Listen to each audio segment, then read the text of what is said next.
Bienvenidos a nuestro nuevo podcast. Esta es nuestra tercera sesión que dedicamos al Plan de Ordenamiento Territorial de Medellín, específicamente a la revisión de mediano plazo. Hoy contamos con un invitado muy especial. Él es Juan Carlos García Bocanegra. Bienvenido, Juan Carlos.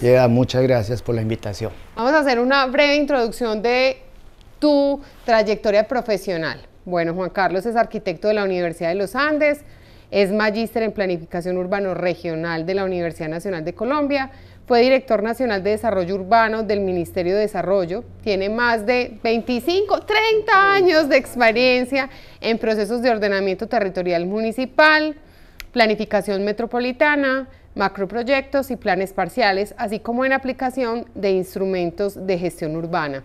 Ha sido asesor de varios gobiernos, entre ellos los de Ecuador, Costa Rica y Brasil, profesor de varias universidades, entre ellas la Facultad de Arquitectura de la Universidad Pontificia Bolivariana de Medellín, así como de posgrados en las universidades de AFIT, Nacional de Colombia, de Antioquia y el Rosario en Bogotá.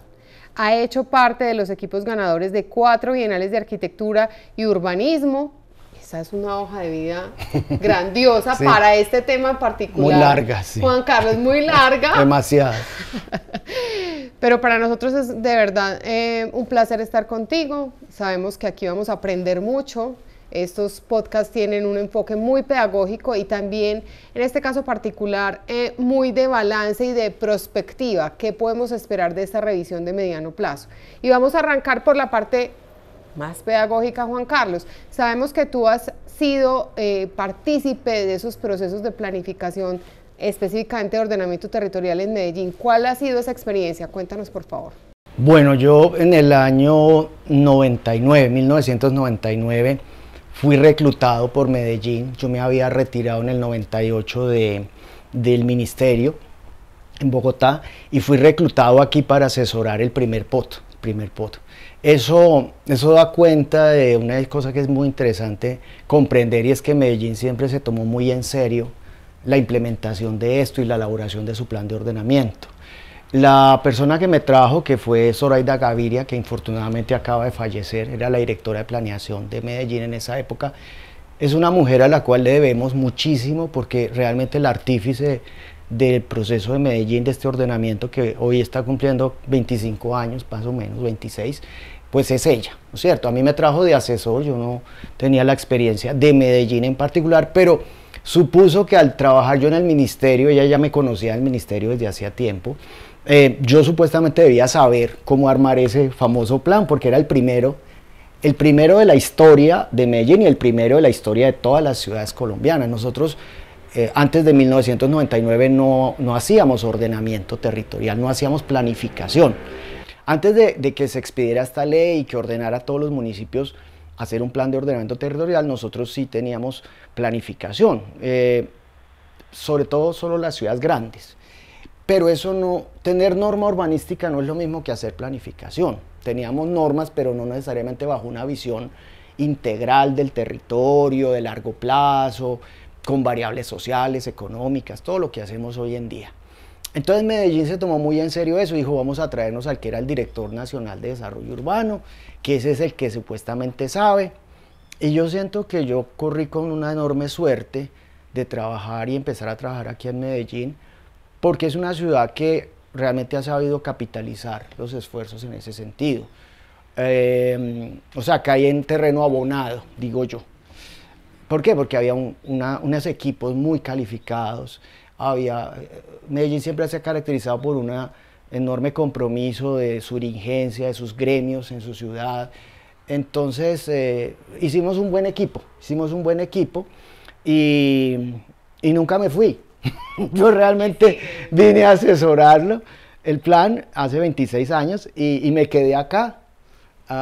Y la gente se burla y dice, oiga, ¿y usted nunca se va a regresar por ahí? Yo no soy bogotano, yo soy del Tolima, pero siempre han creído que yo soy de Bogotá por mi acento y porque venía de Bogotá, pero nunca me he ido porque pues Medellín enamora, aparte de todo, ¿no? Entonces yo he echado raíces acá, pero profesionalmente hablando ha sido un espacio que ha mostrado que sí se puede implementar la ley que tenemos, ¿no? Juan Carlos, precisamente volviendo al tema pedagógico, es muy frecuente que la gente no logre diferenciar un plan de ordenamiento territorial de un plan de desarrollo o de un plan sectorial o de un plan de desarrollo local o corregimental.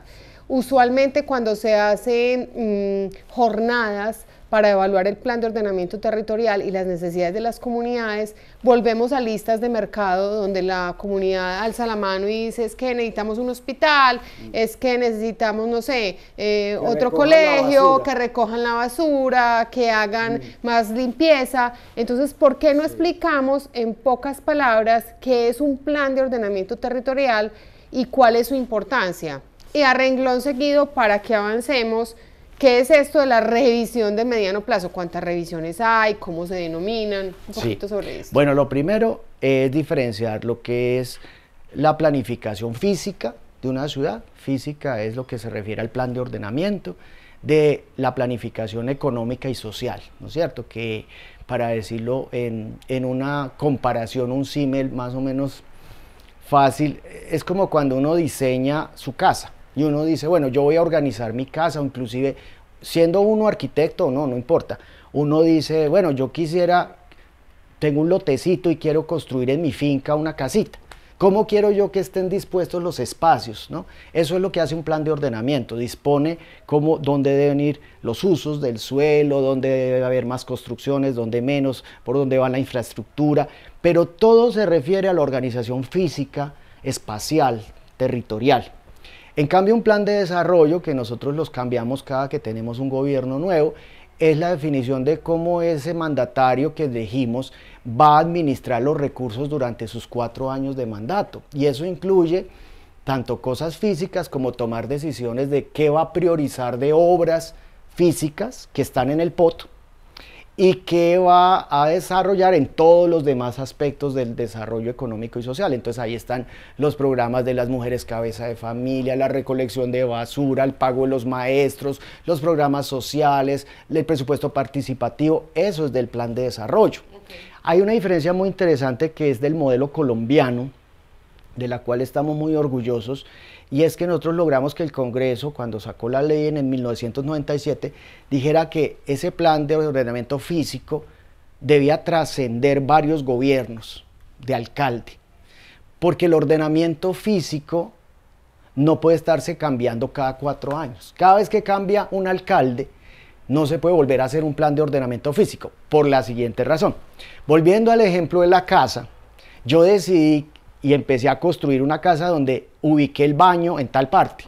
Imagínense que a los 6 meses cambio de maestro de obra y diga el maestro de obra, no me gustó el baño ahí, lo voy a pasar para el otro lado. Entonces usted dice, pero ¿cómo así? Yo ya hice una inversión en tuberías, costosísima, y ahora usted me dice que yo demuela eso y lo pase para otro lado, que porque a usted le pareció mejor. No, las inversiones públicas requieren unos plazos mucho más largos que la planificación de los 4 años de un alcalde, que son los planes de desarrollo.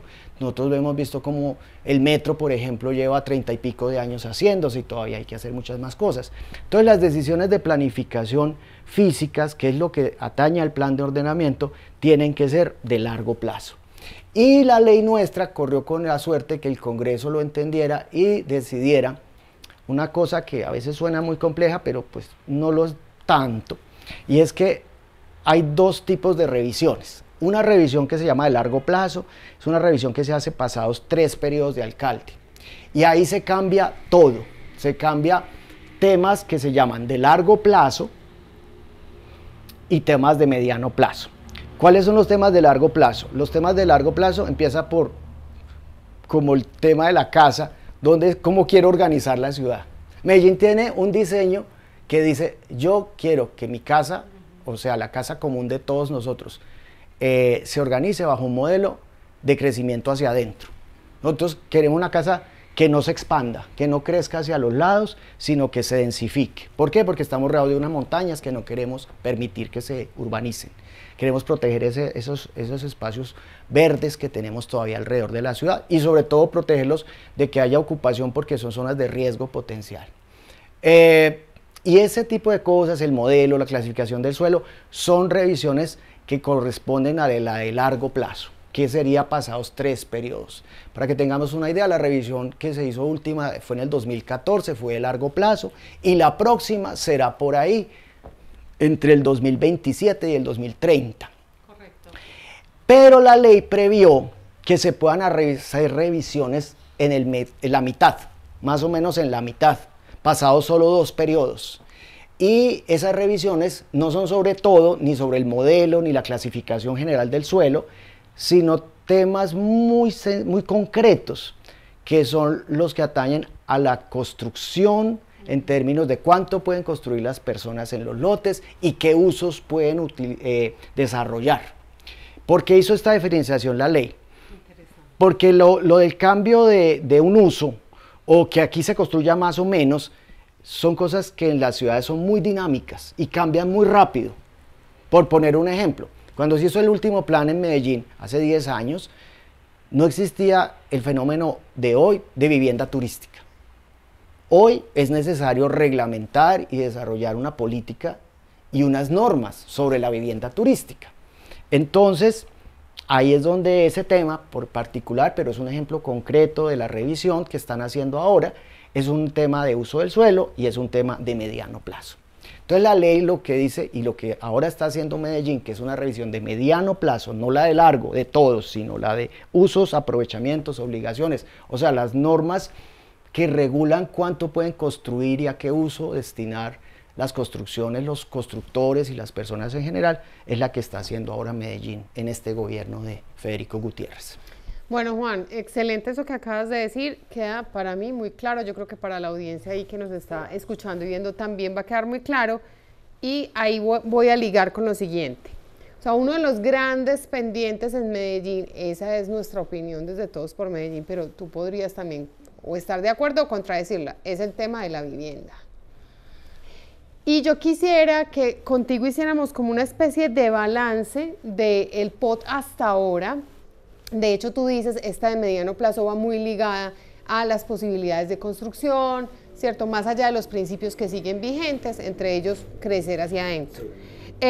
Nosotros hemos pedido algunos datos como veeduría a la administración municipal para saber en cómo está hoy la ciudad en términos de déficit cuantitativo y cualitativo, que no es un tema de ahora y que sé que muchas personas han estado hablando sobre el déficit de vivienda más desde el efecto de la denominada turistificación o gentrificación, pero este tema es histórico, nosotros lo hemos revisado y es histórico, el asunto es, de fondo es, ¿cuándo le vamos a dar solución? Si es que es un asunto que tenga solución o solamente, digamos, unos pañitos o unos paliativos. Por ejemplo, unos datos ahí interesantes.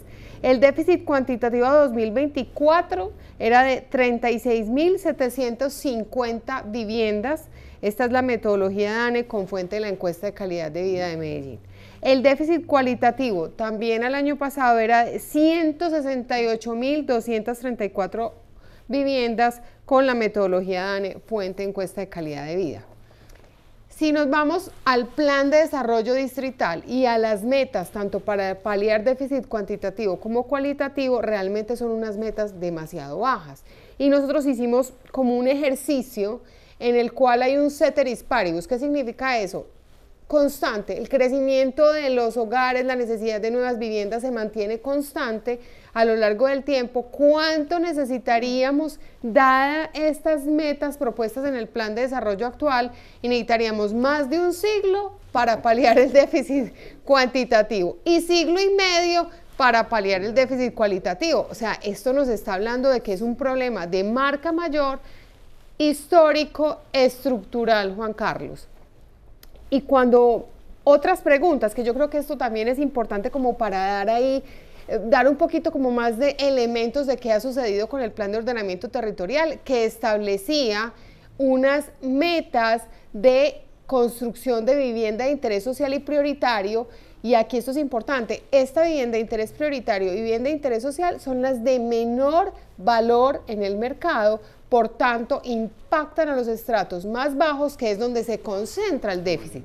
la mayoría del déficit, correcto, tanto el cualitativo como el cualitativo. Entonces, cuando le preguntamos al DAP cuál es el nivel de implementación de la propuesta de vivienda de interés social integrada a los procesos de renovación urbana, que es donde se está concentrando la mayoría de la apuesta de este plan de ordenamiento territorial.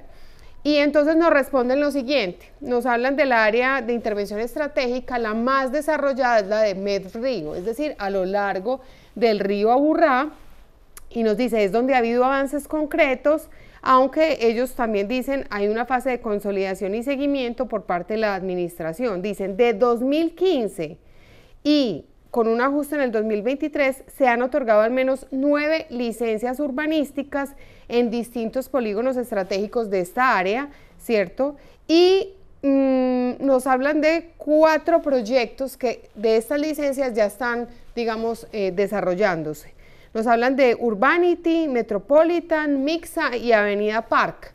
¿Qué es importante aquí? Que estos son, digamos, los de mencionar, los del desarrollo, y cuando vamos a mirar cuántas unidades de vivienda de interés social y vivienda de interés prioritario se han producido, pues ustedes, yo creo que para cualquiera va a ser evidente, 214 unidades de vivienda de interés social y 150 unidades de vivienda de interés prioritario.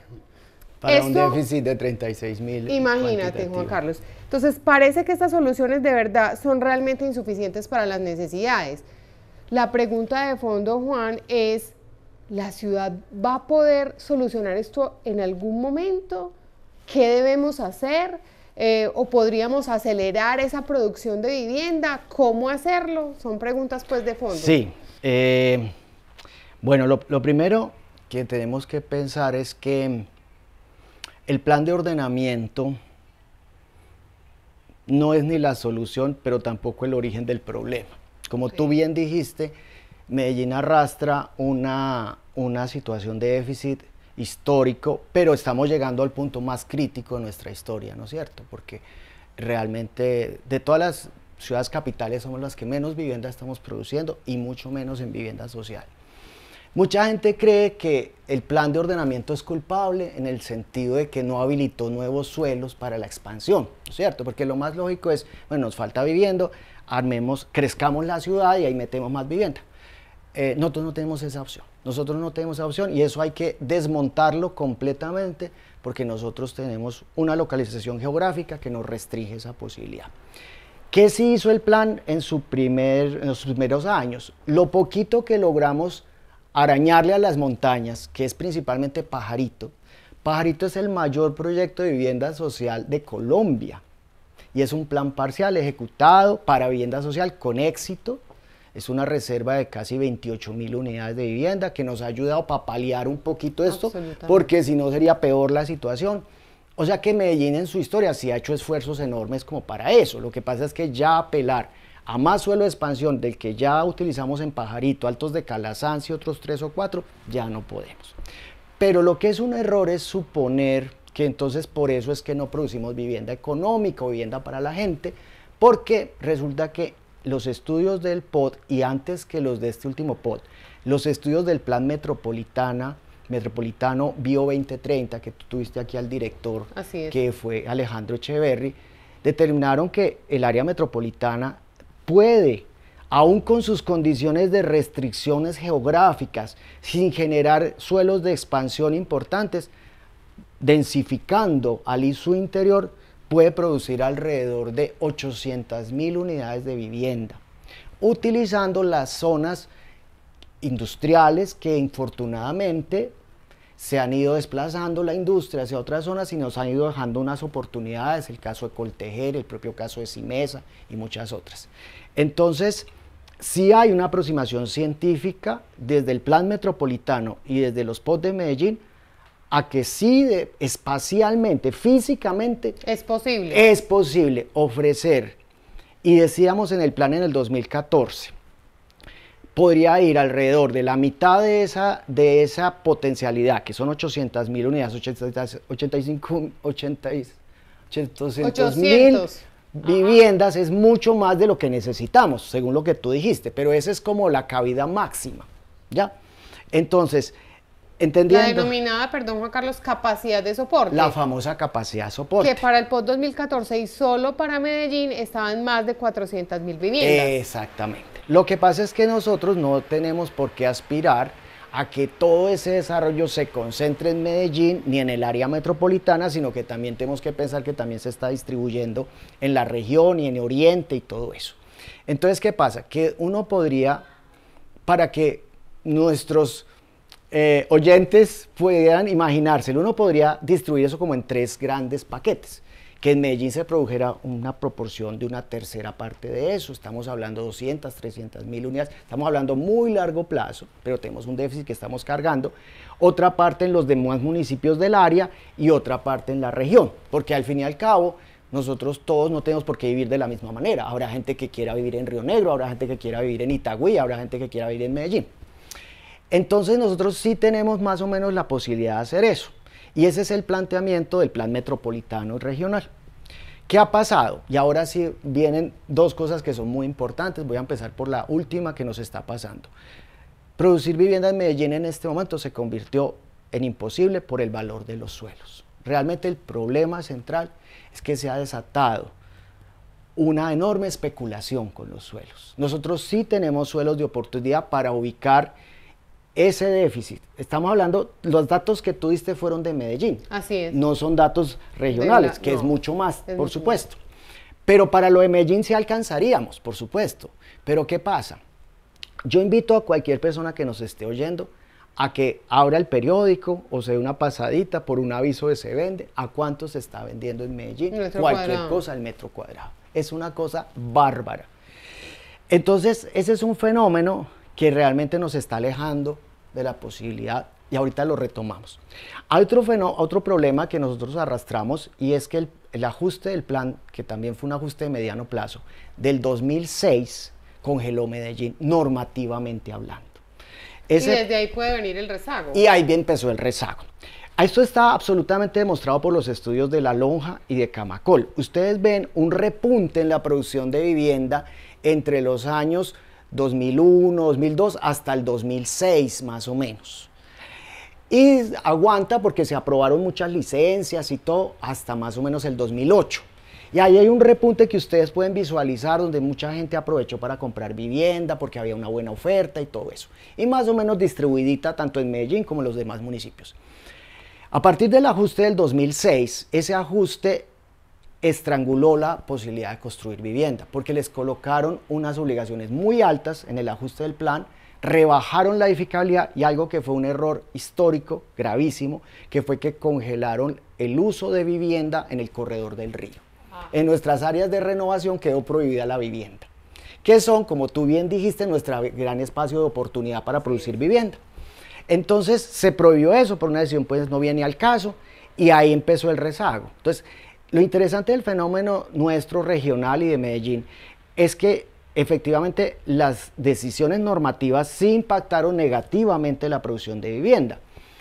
Y efectivamente eso ayudó a que esa vivienda que teníamos que estar produciendo, porque ya arrastramos déficit desde antes, no se produjo en Medellín y empezó a dispersarse en la región y en los demás municipios. Ahí vemos el proceso donde crece disperso a la afuera, baja abajo en Medellín y empieza a crecer Bello, Sabaneta, Itagüí, La Estrella, pero además ya no es suficiente, entonces se desparrama.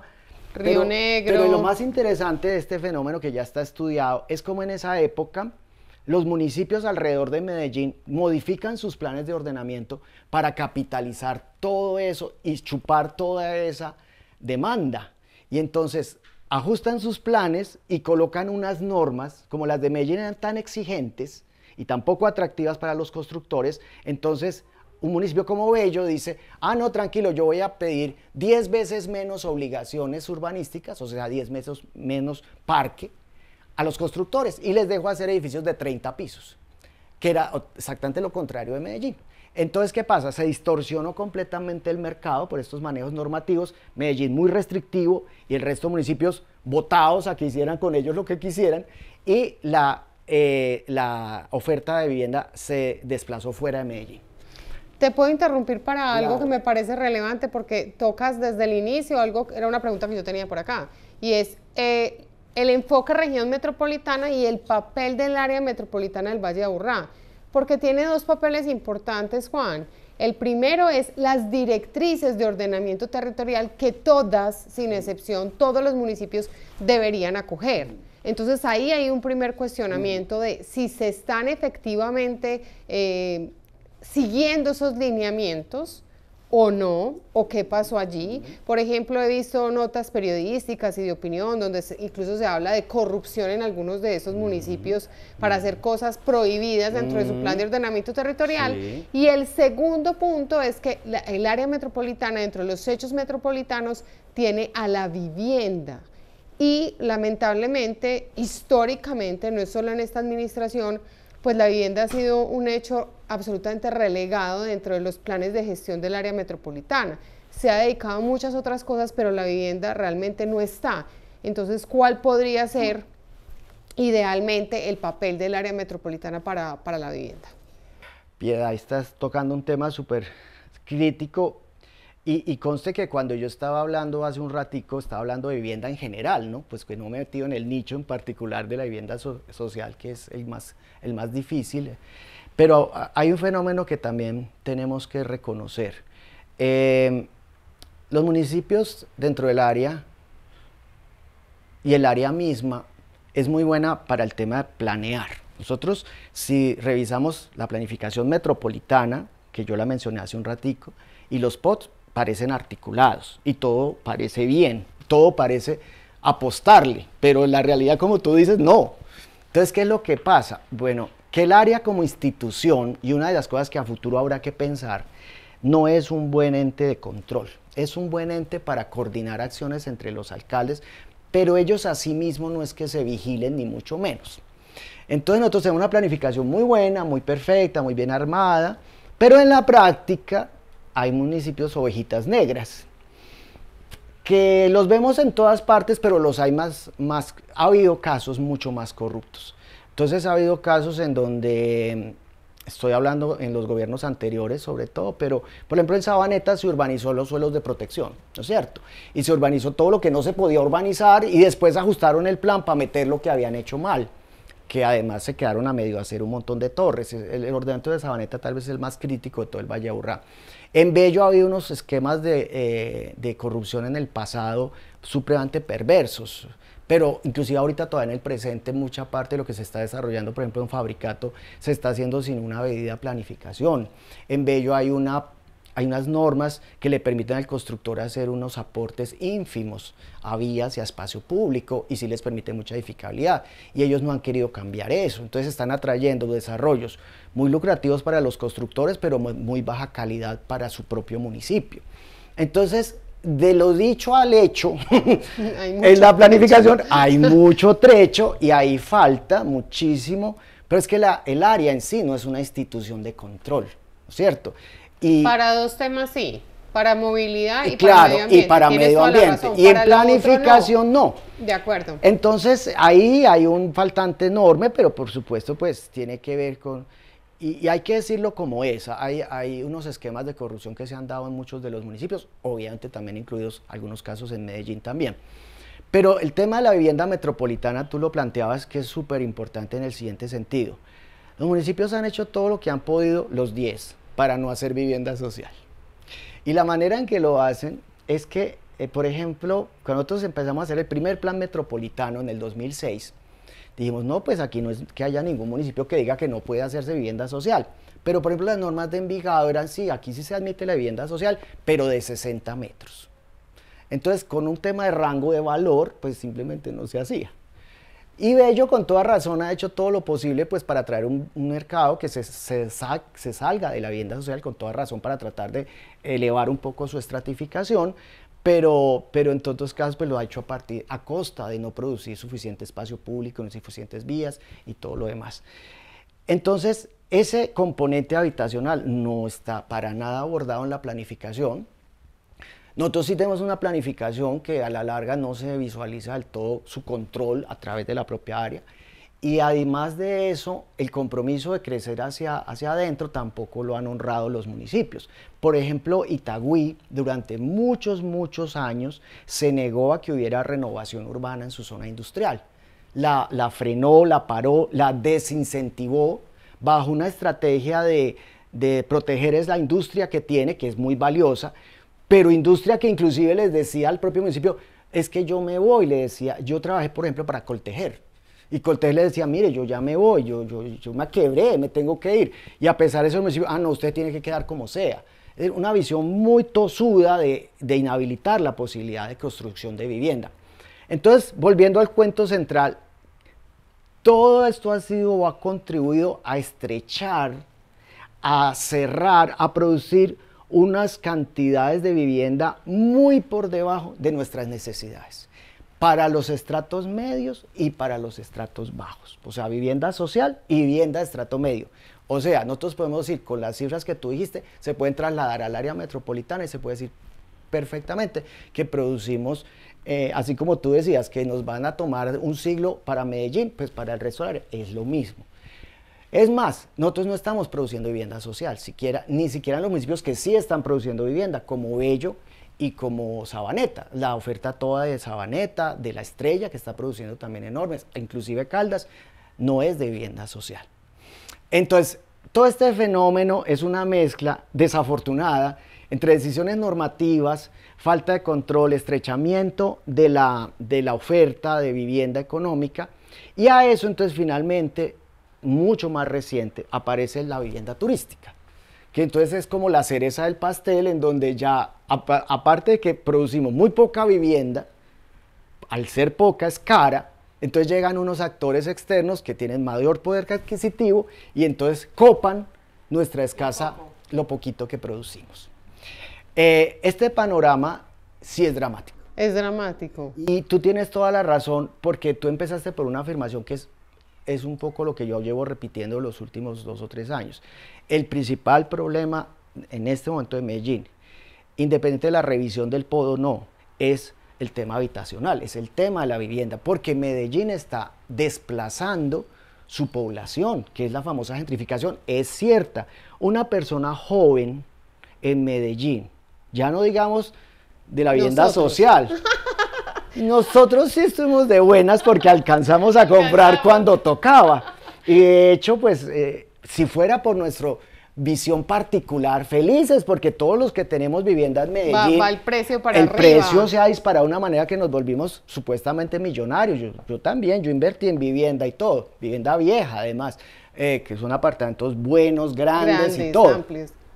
Pero resulta que una persona joven no tiene cómo comprar ni arrendar en Medellín. Se tiene que ir a vivir a La Ceja, se tiene que ir a vivir por allá bien compartir lejos. Los llamados compartirlo, o quedarse con los papás eternamente hasta que se mueran. O sea, España, ¿no? Como España. Como España. Y como la mayoría del mundo civilizado, grande, económicamente muy avanzado. Y es cierto que es un fenómeno mundial, pero es que nosotros en eso no nos podemos escudar. No. Nosotros no somos Nueva York, nosotros no somos Berlín ni Londres. Nosotros sí deberíamos encontrarle solución. Medellín le ha encontrado solución a cosas que parecían imposibles, como la recuperación de sus barrios marginales, todo el proceso que vino, el tema de transporte, laderas. Se inventó los metrocables. Nosotros hemos hecho cosas verdaderamente transformadoras de realidades que parecían no tener solución. Nosotros no podemos decir, es que la vivienda está cara en todo el mundo, es que mucha gente está invirtiendo en propiedad raíz para blanquear capitales en todos los países del mundo. Pues sí, pero es que la realidad, independiente de que aquí pase y también en Londres, es que nuestra población joven se está yendo y la ciudad se está quedando solo con los viejitos, o sea, conmigo. ¿Qué pasa con una ciudad que pierde su población joven? Pues que está destinada a desaparecer. Es una ciudad que va a quedar como un museo para viejitos y para extranjeros, y eso sí es dramático. Y si ustedes revisan los datos del censo, Medellín es la ciudad que más fuerte tiene esa tendencia. Entonces, Juan, te voy a interrumpir, o sea, me tienes así anonada porque de verdad estamos coincidiendo en mucho, pero tú tienes una claridad y creo que quienes te escuchan y te ven van a quedar también con unas ideas muy claras sobre esta gran problemática de ciudad y cómo anticipamos a futuro cómo va a ser. todo lo que dices, hay un núcleo y para mí es voluntad política. O sea, no hay una real voluntad política para ir a el corazón del problema, que es la vivienda para los estratos bajos y medios.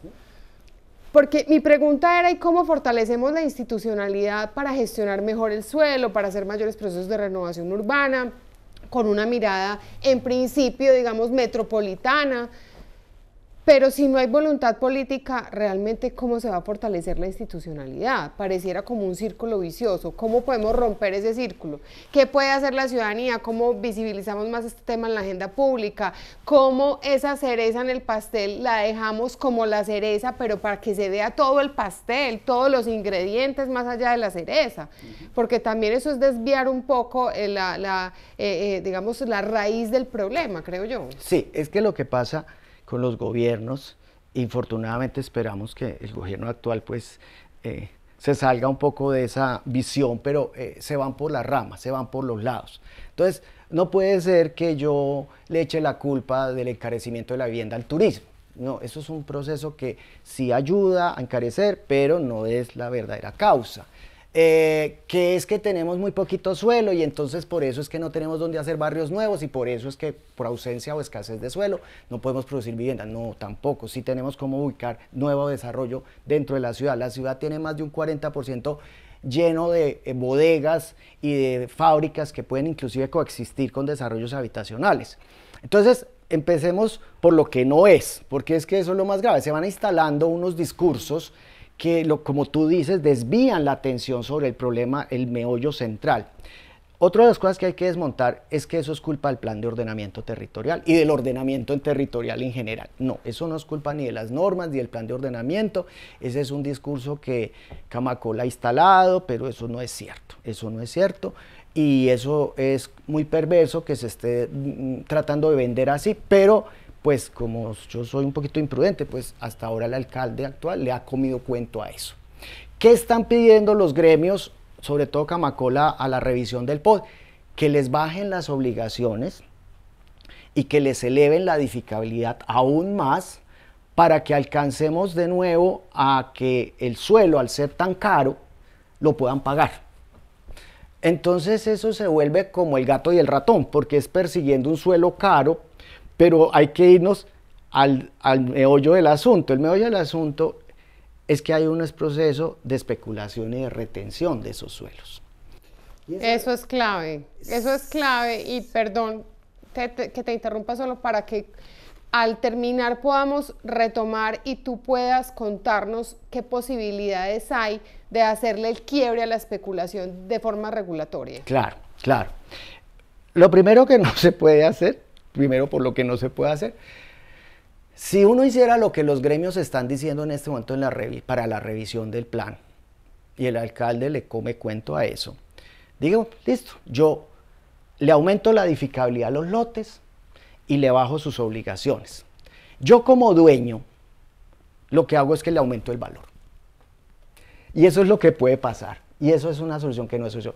Imagínense. Ya se come lo que quería. Claro, lo que quería ganar se lo lleva al dueño. Lleva al dueño del suelo. Imagínense cualquier persona que nos esté oyendo. Esto es un tema que no es de ninguna complejidad. Usted lo puede entender perfectamente con unas matemáticas de quinto elemental.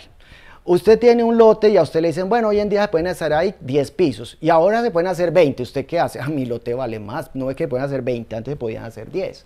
Entonces, si usted le sigue subiendo más edificabilidad y le va bajando las obligaciones, eso se lo come, como tú dijiste, el dueño del suelo. Eso está, hay un instituto en Estados Unidos que dedica a estudiar esas cosas, se llama el Instituto Lincoln. Y ya está comprobado. Eso está requete comprobado. Pero lo paradójico es que el Instituto Lincoln estuvo en el 2006 asesorando la revisión de mediano plazo. Es que muchas personas que trabajan en la revisión de ahora son demasiado jóvenes y no saben de la historia. Y resulta que en el 2006, que ya empezábamos a vislumbrar, como ya te dije, empezó a verse, bueno, ¿cómo podemos hacer para que el valor del suelo se mantenga alineado a las necesidades de la ciudad? Entonces se trajeron al Instituto Lincoln y dijeron, no, lo que hay que hacer es subirles las obligaciones y bajarles la edificabilidad para que el valor del suelo baje. Resulta que tampoco bajó. Entonces, eso es un asunto que Medellín ya experimentó, tanto subirlas como bajarlas. Sabemos que no puede ser ni un extremo ni el otro, ni bajarlas radicalmente, porque ya lo hicimos y congelamos la ciudad, ni subirlas de tal manera que simplemente el valor del suelo suba, porque eso va a pasar y ya tiene que pasar, porque es que Medellín es una ciudad que está muy valorizada, está muy posicionada, es una ciudad que tiene un valor intrínseco, no se lo dan las normas, se lo da la ciudad como tal, El contexto, como hemos construido, lo que hemos ganado a lo largo de 20 años de política. E inclusive más, ¿no? De estos 20 años exitosos o 25 o 30 yo creo que desde, bueno, Medellín siempre ha sido una ciudad exitosa. Entonces, eso no lo ha construido en estos últimos años, eso es una construcción colectiva de esta sociedad, pero entonces eso no va a hacer que nos desvaloricemos de la noche a la mañana, ni tampoco que por ejemplo, tomar la medida que se hizo en el 2006, que fue meterle muchas obligaciones a los constructores y bajarle los índices, entonces ya los suelos los iban a dejar regalados, eso no pasó. Ahora, ¿qué sucede? Vamos a devolvernos un poquito al tema teórico, pero es necesario porque tú dices, bueno, ¿cuáles son como los caminos? Cuando se hizo nuestra legislación, en el año, por ahí, los años 90, empezamos con los POT y todo esto, nosotros lo que hicimos fue, mis jefes realmente en el Ministerio de Desarrollo, ellos no se fueron a inventarse la rueda, ellos trajeron a la gente que había hecho ordenamiento territorial en los países avanzados, que llevaban más de 100 años haciendo POTs y haciendo estas cosas. Alemania, Francia, España, Inglaterra, inclusive avances en el Brasil y en Estados Unidos y en Japón. Y el fenómeno de la especulación siempre ha existido.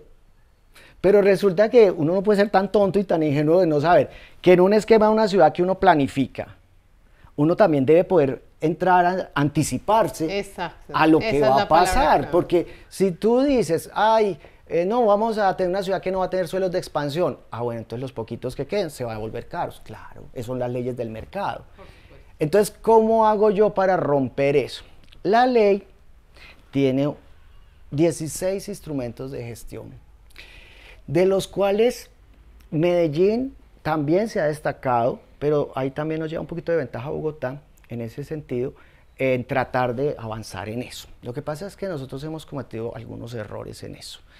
Y ahora entramos en una serie de temas polémicos, difíciles y muy poco populares para los alcaldes. Voy a empezar por una cosa que si yo tuviera, y ojalá el alcalde Federico, con el que tuve el placer de trabajar en la administración anterior, mi Ollera, le diría, alcalde, haga un piloto de renovación urbana, pero tiene que expropiar suelos. Una medida de choque es decir, un momentico, o sea, les voy a decir la realidad tal como está. Yo, en este momento, hoy, por ejemplo, me estaban entregando mis estudiantes de UPB en un laboratorio que tenemos, que hacemos simulaciones financieras de los proyectos de renovación urbana. Todos dan pérdidas por los suelos.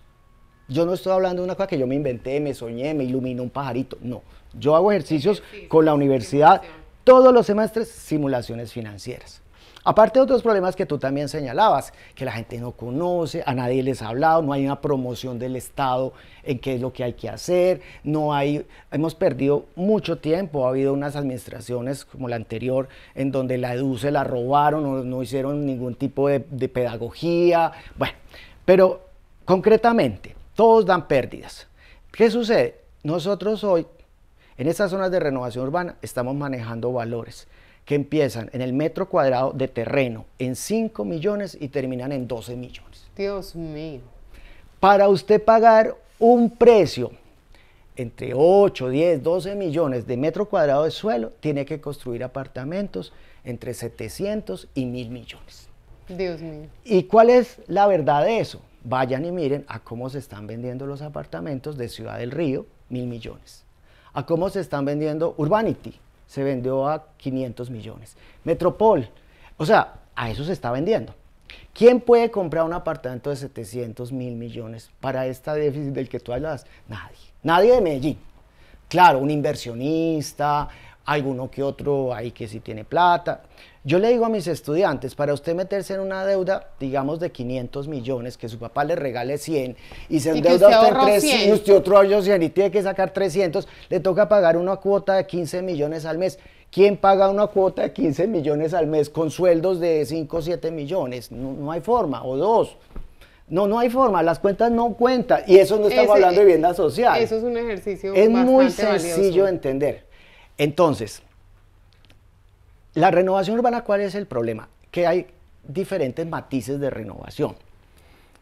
Tú sabes que yo trabajé en Ciudad del Río y esa es una renovación que es por donde uno tendría que empezar. Y es una renovación que trabaja áreas industriales que en parte de las industrias están ya en proceso de desmonte, de salida. Entonces, yo si fuera el alcalde me iría a desarrollar un prototipo con algunos de estos dueños industriales que estén en proceso de traslado. Los hay. En Itagüí, por ejemplo, yo alcancé a montar un proceso con una empresa que llamaba Amtex y el que no nos quiso dar línea fue el propio municipio de Itagüí, estoy hablando hace 10 años.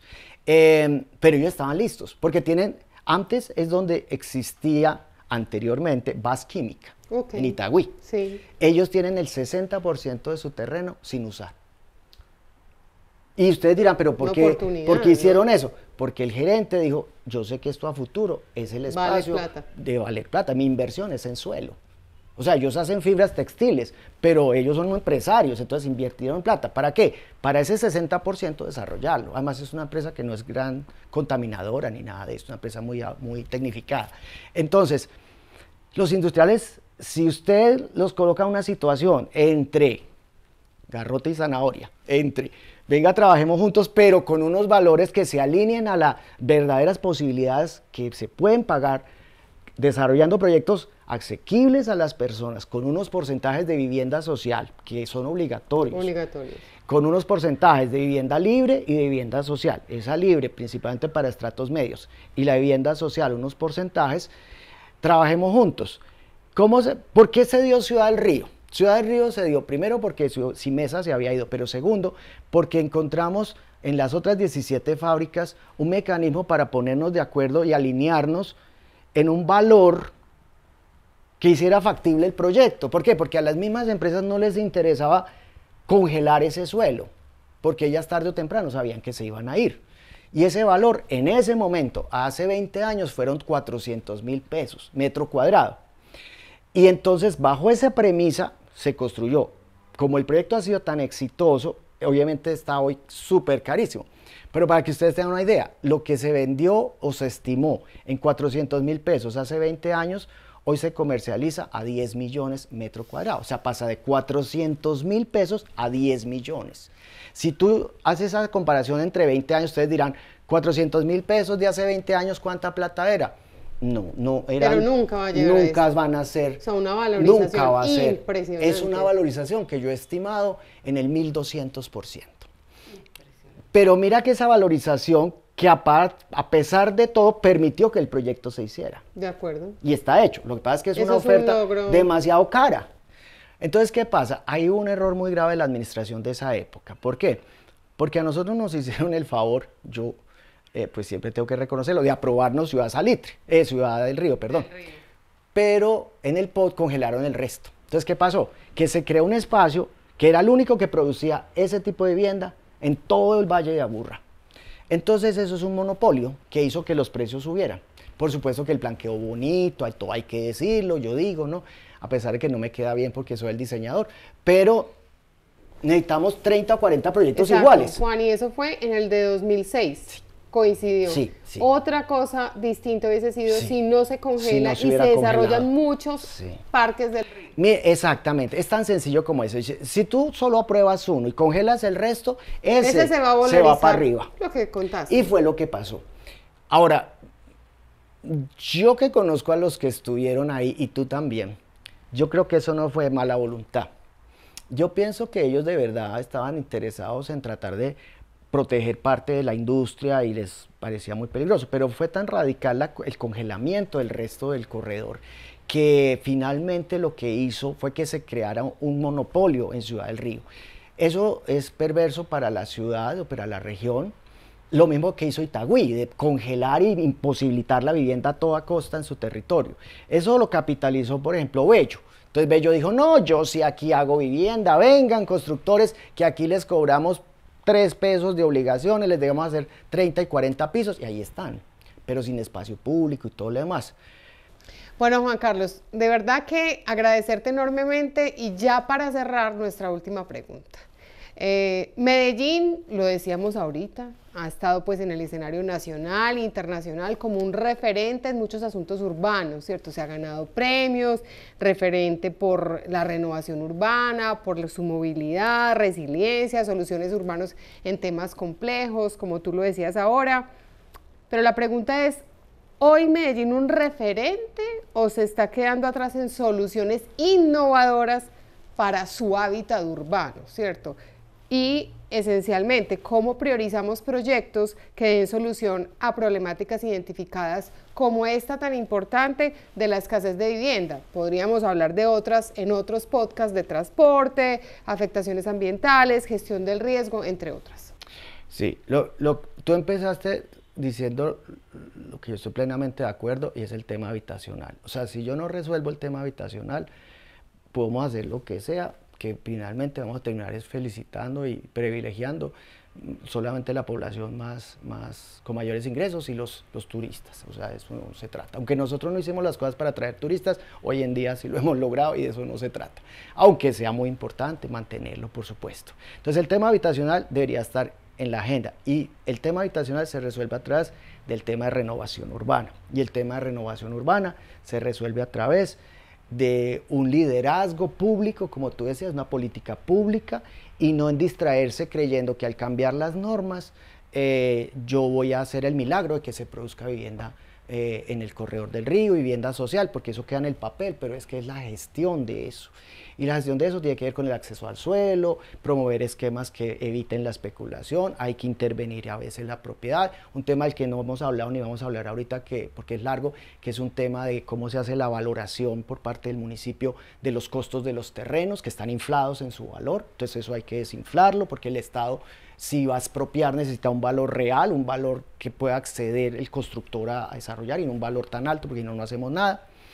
Y una cosa que también tiene que ver con la política habitacional y todo lo demás es el manejo de los bordes de la ciudad, que es un tema que ya no nos da tiempo de hablar, pero que es como la segunda prioridad y está amarrada a la primera. Y es el problema de la informalidad de nuestros bordes. Nosotros llevamos básicamente casi 3 gobiernos que no hemos invertido un peso en la ilegalidad, en la informalidad, en la legalización. No se han aprobado planes de legalización de los bordes, no se han hecho los macroproyectos de borde, se ha dejado abandonado el tema de la población marginal que vive en los bordes.